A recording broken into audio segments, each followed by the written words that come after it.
Penses-tu que l'honnêteté est une vertu indispensable à toute relation humaine solide? Qu'en est-il dans le couple?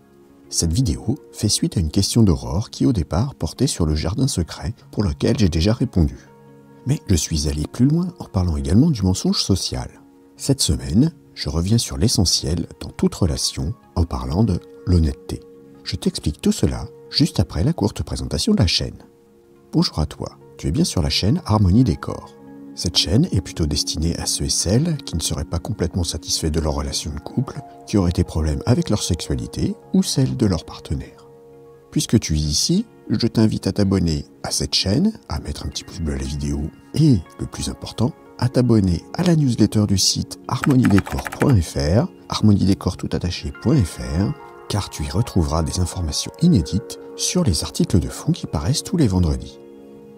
Reprenons maintenant sur l'honnêteté. On apprend ce concept tout petit. Et pourtant, ce n'est pas gagné d'avance. En effet, dès le plus jeune âge, on est partagé entre la vie réelle et les histoires que l'on peut te conter.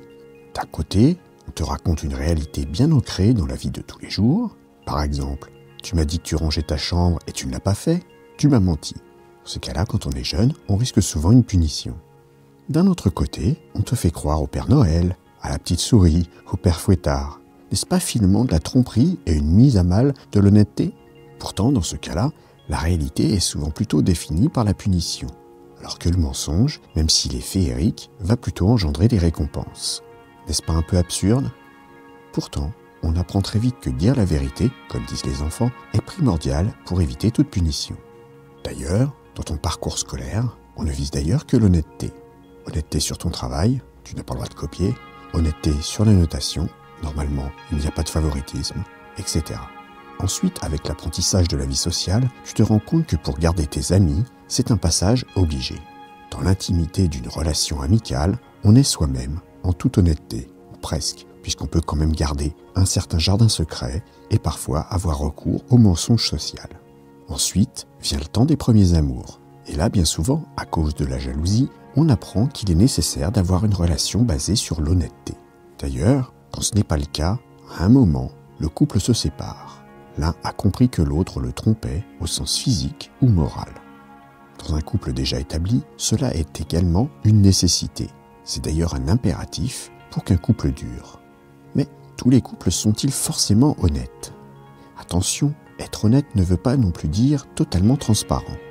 D'ailleurs, une transparence totale est souvent contre-productive car le couple perd le mystère qui entoure l'autre partenaire, le rendant ainsi insipide. Être honnête permet à chacun de vivre sereinement, sans trop de crainte. D'ailleurs, la jalousie est un manque de confiance criant dans ses partenaires. C'est penser que l'autre va nous cacher une partie de la réalité. Et bien souvent, ce n'est pas le cas. Un autre exemple qui peut nous montrer que l'honnêteté est importante, c'est que bien souvent dans les couples libres, c'est-à-dire des couples qui s'autorisent à aller voir d'autres partenaires, eh bien, les partenaires officiels se racontent et s'expriment autour de leurs rencontres annexes. Cela leur permet de garder une honnêteté au niveau de leur couple.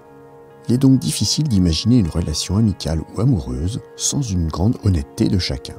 Je crois même que c'est impossible.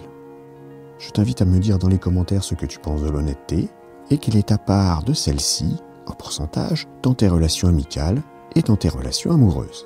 Les réponses risquent d'être très intéressantes. Merci d'avoir écouté cette vidéo. Pour aller un peu plus loin et rejoindre le cercle des fins connaisseurs pour une sexualité épanouie, je te conseille de t'abonner à la newsletter.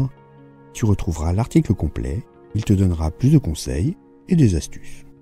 Abonne-toi à la chaîne, active le petit pouce bleu, éventuellement ajoute un commentaire et à bientôt.